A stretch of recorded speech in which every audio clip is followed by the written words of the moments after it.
Welcome back to Embracing New Life, and on this week's episode, we are diving into part 4 of our interview series with AJ Schreier. If you haven't seen those first 3 parts, we'd encourage you to go back and reference those before you click on this one. But without any further ado, we'll jump into it. And if you've been with us before or are just joining us for the first time, I want to thank you for going on this journey with us. But like I said, without any further ado, here's our 4th part of our interview series with AJ Schreier. So guaranteed of it. Sometimes when the person with the active addiction moves towards sobriety, it makes things worse in the relationships around it. Yeah. The system has been accustomed to the drama, whatever it is. Now it's different. So the goals when you're working with family of someone who's involved in an addictive process, what are some of the goals that you might have for the family members? Since we've taken off the table, change the other. Yeah. Part of it, I mean, it comes down to a lot of the things usually with I would say it's just substance use, but I almost don't want to say just substance use, because I think with mental health, with gambling, substance, anything, a lot of a big part is like psychoeducation, and we're learning a lot more about what's going on in here. Develop realistic expectations. Yeah, like we might think substance use is this. We might think this is a moral failing. So maybe I have to talk a little bit about like what's going on more with that, brain chemistry, what's happening with this, or even mental health. Someone who thinks like, oh, they're depressed, they just need to like pull up their boots and they just got to fight through it. And part of it's like giving more psychoeducation on like what is this that we're really dealing with here. Like we say substance use, we say gambling, we say mental health, but really there's a lot more that's really going on here. But let's make sure we at least can work towards a common understanding of what this is. Because you realize when people are working under different understandings, it gets really complicated. Sure. Yeah. Sure.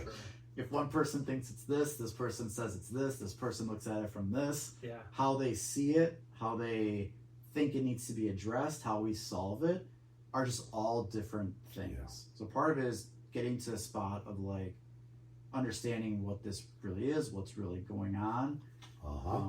And from there, then it's really diving into, with a family or a couple, because I see a lot of couples too, is it's part of when we do the work here, this is, when I say we, this is we as a family, or we as a couple. We have to realize like this is a system that's going to be involved, not well, if this one person does this, everything's going to be good. So part of it's processing too, like, okay, if this person were to do this, how does that affect other people? Is everyone, like, I like trust. Oh my goodness, talk about an area of trust with substance use. But I hear this a lot from families that I just want them to be honest. If they just told the truth, everything would be okay. And first of all, everyone lies. Like, let's just get that out of the way.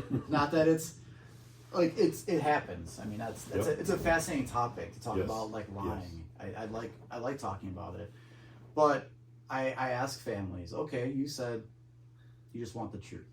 So this person came home, they had a real stressful day, and they go, hey, I'm just trying to be honest here. I've wanted to drink all day. I really struggle with that. Hey, how does that work for you? And I'll ask all of them, how do you respond to that? How do you deal with that? And it doesn't need to happen for me to see how people will like, oh, well, I guess he wants to drink. There's anger, there's upset, or, oh, I guess he doesn't care about us. Oh, like all of a sudden it was fear. Yeah, there's fear going on there. There's judgment.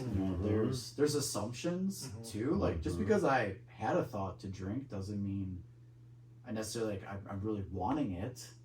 They may have spent their whole day making sure they didn't drink. But part of that I talk with families about is we say we just want the truth. Then when the truth comes out, how are we with that? Does that then become like, oh, that's great, thanks for sharing, and we want to support you? That's part of understanding sometimes the things that families think they want. Not that trust is bad, but part of it is this is more than just trust itself. It's the process of trusting.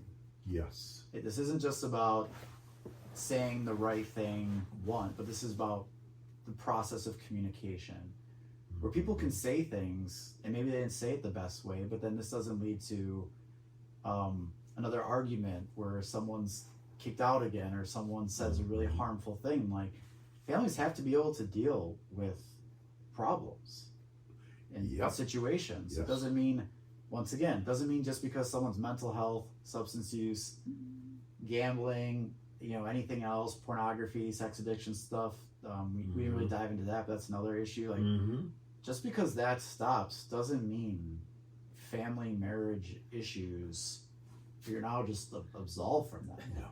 Like, they don't just go away. Yeah. No. We need safety to have closeness. And one of the things I'll work with families in this kind of scenario is, how do we establish safety, knowing that it's never completely safe? Many times people want to have a risk-free relationship. Unrealistic expectation. Yeah. But we don't want to be dichotomous. Since it can't be perfect, it's horrible, unsustainable. Can't handle it. Yeah. I think a lot of times what we're helping families do is to learn how to love and be loved with imperfect people in an imperfect scenario, because that's the best we got. And that's hard with, I see that with addictions, really harder more than anything, because a lot of times a return to gambling, substance use, pornography, that becomes usually like a whole nother way than if someone were to talk to me about, well, they were anxious again, or they struggled. Not that to minimize, but I think with substance use, what I see is such a more all or nothing, where either there is, here's all my trust and have it, but then all of a sudden one thing happens and it goes, you lost it all. Dichotomous. Then you said the right thing, or it went away. You have it all, and it just becomes, that's a really hard way to have a relationship. And frankly, that isn't honest. Yeah. And it gets to the heart of what we've talked about before, about trying to enter into relationships non-judgmentally, with curiosity and just observing, and when we can do that, it provides more safety. Yeah, we have to realize these, because some people go, well, when can I trust again? And they're like looking for like, hey, 1 year this, and then you can. But that's a real challenge when I've worked with family members and significant others, is there's times where it doesn't matter how long this person is sober, right? They may never trust them again. They can't open, they can't face that risk of vulnerability. I've looked at it in my way. I kind of look at vulnerability as like a castle, that we have this castle built around us, and we sometimes have the walls, the drawbridges, we've got the moat around us, we've got our guards all along, and sometimes there's no threat, so what's going on, the castle's kind of thriving, doing its thing. Sometimes we may be more on guard, which means like, hey, no one's going out today, or that. But what I tell people is, you can't be, drawbridge up, you're hiding in the most secure spot there, your defense mechanisms are just across the border. You can't say, I don't want hurt coming in, but you know what, I'll let a good emotion, I'll let this come through instead. Like, you block off like everything. You can't just say, hey, send over your love, but your mistrust, your like all that, you can't send that, or we're gonna defend that. No, you attack anything that starts approaching. Yeah. So I tell people a lot that when you are looking for the desirables in this relationship, you are having to let your guard down. You are having to let the bridge open. You are having to tell your defense to not attack. You have to let yourself be vulnerable, which is good because that allows the emotions and the experiences that we want to have come through, but it does create a risk that something else could also come through. So sometimes we're working with that individual. How can I tolerate that risk? Because nobody's perfectly safe. Yeah. And yes, certain times some people are less safe than others, but we never get the safety of perfection. That's just not possible. Yeah. I'll share with people also around trust. It's not all or nothing. And it's much more than just they earned it. You can never truly earn trust. They did it okay 1,000 times. That doesn't tell me what 1,001 will be. Right. So there's always that risk of granting the gift of trust. The risk I take to try to be able to connect with the other. I find a lot of people don't also, they're thinking they're earning trust, but they're almost like looking at it from two very different approaches.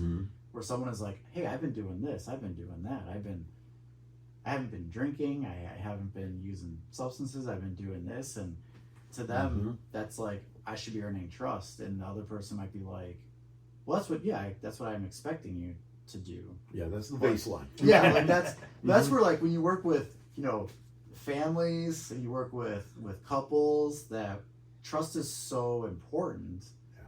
But even knowing what it is that we're working towards, how is that? You find that people are not always on the same page. I've had kids who are like, I'm taking out the trash, I'm doing my homework, I'm doing this. Now, why are they grounded? Because they may have snuck out with the car and they got caught smoking weed, or they got in trouble. But all of a sudden they're thinking, I'm doing good with school, I'm coming home, I'm helping out, this is what should earn trust back. And then the parents have a completely different idea of what they're looking for to earn trust, but they're not talking. They're not talking, and when we think you either trust me or don't, that's so unrealistic. We trust each other in some areas. I trust you enough to sit on the same piece of furniture with you, but I don't trust you if I need open heart surgery.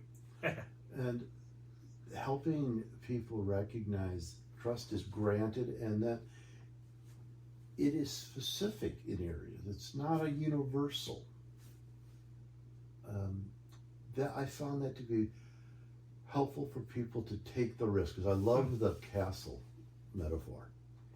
And when you're in Europe, you see how castles are always on a hill because it's hard to approach. And if we just stay in the castle, we don't connect. Not only is the person struggling with addiction behaviors, their needs aren't met, neither is the one in the castle. Right. Yeah.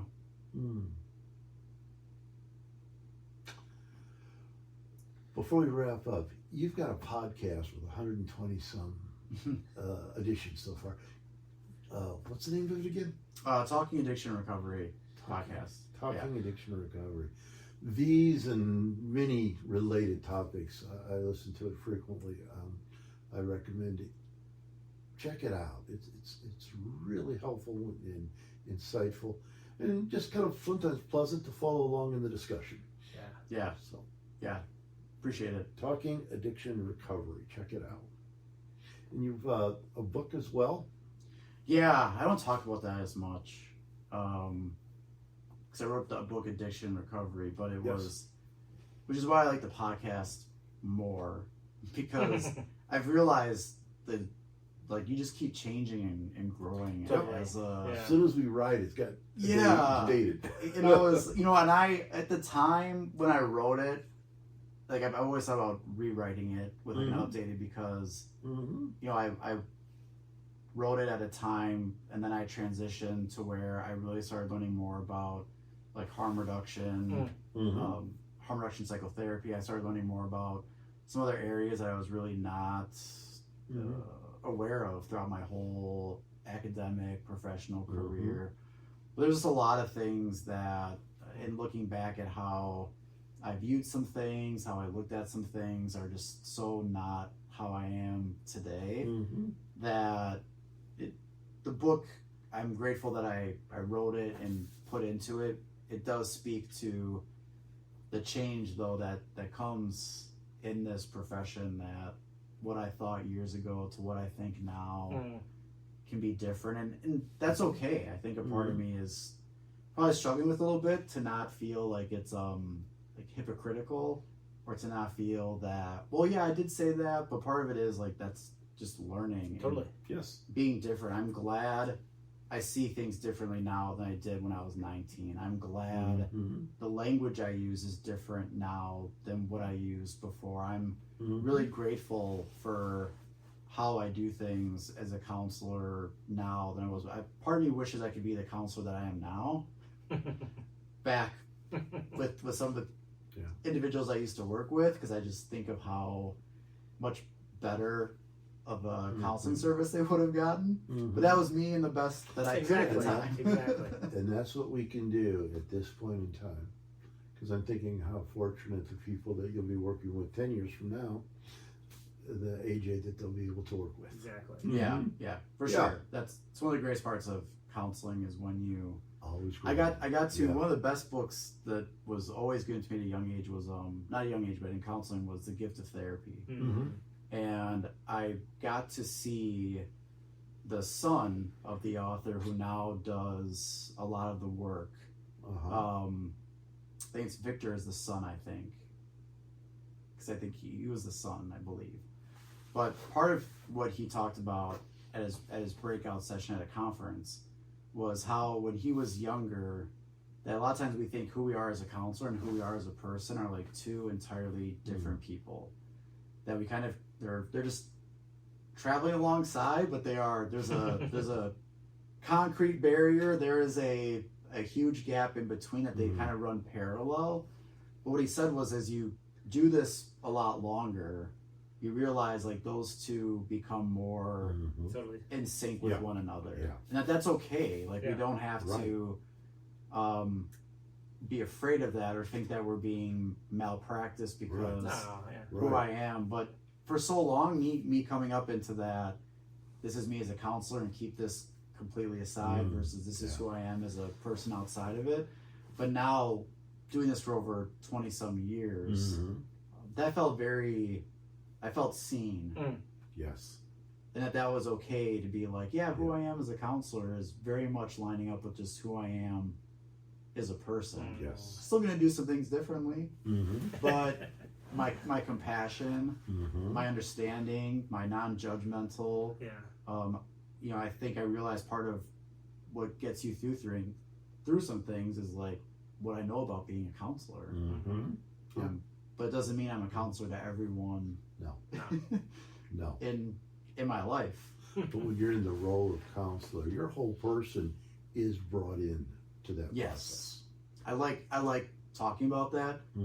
I wish there was more talks about that, in supervision and talking about cases where we always talk about the client, the family, the couple in the room. But we can't forget that there's someone else in the room. And that we are a part of it. We might not be taking down all the data points that we ask about everyone else, but like we can't pretend that we're an outside observer. We're not observing this from a double-sided. It is a relationship. That we're a part of that. And it's okay to talk about that and to know it, not to say, well, nope, I'm just the counselor, as if I'm not even in the room observing things. Like what we bring into that plays a big role, and we shouldn't be afraid to talk about it. But I think that's still missing sometimes in some of how we approach things nowadays from like a treatment staffing way. Like it's, well, talk about the client and what's going on. Well, what are you doing? Like what did you bring into that session? What did you bring into to that today? And I think you'd probably catch some people off guard if you ask that. I know if I ask the counselor, all right, okay, I got an idea of what's going on, but what did you bring in that day? They might be like, well, I was there. So I appreciate more and more visiting that type of stuff, because I agree. I think we sometimes forget about that as we try to learn newer techniques, newer approaches, newer models. We learn more about the evidence-based stuff. Like, we can't forget about what we always bring. Right. I can't guarantee I bring in, MI every time. I can't guarantee I bring in CBT. I can't guarantee I bring in harm reduction psychotherapy. But I know if I show up, I can guarantee I'm always a part of it. That's one thing you can always count on. And treatment outcome research is clear that the therapeutic relationship, the counseling relationship, is critical to change process. And in order to be in a relationship, I got to be there. Yeah.